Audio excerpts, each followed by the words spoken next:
went to see Dominie about work in general last summer. I was like, okay, my baby's like 8 months old. I need to think about if I want to be back at work by the time he's a year, I need to get that going. And I met up with a couple of headhunters, and then one person said to me, oh, you should speak to Dominie because she's particularly interested. He didn't mention the Return Hub, and I don't think the Return Hub actually had officially been launched, but he said she's really proactive about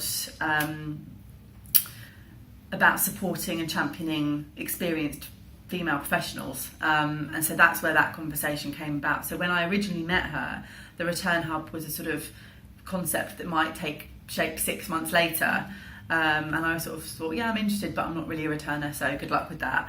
But then actually she rang me a few months later and said, look, this is what I'm doing starting in January, and I had nothing lined up, and I thought, well, sounds fantastic, and certainly nothing wrong with having a chat.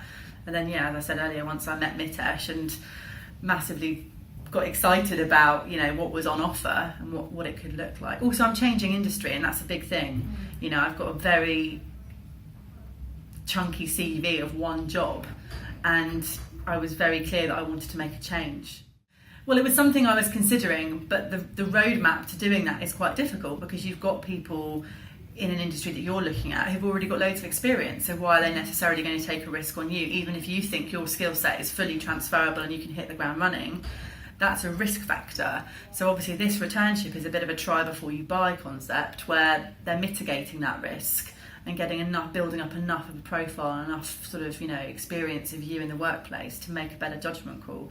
Everybody's experimenting with something in this process. I am, Redington is, I'm working out what work-life balance looks like for me, what suits my kids, you know. So I think you have to see it as a really positive initiative that both sides can win from.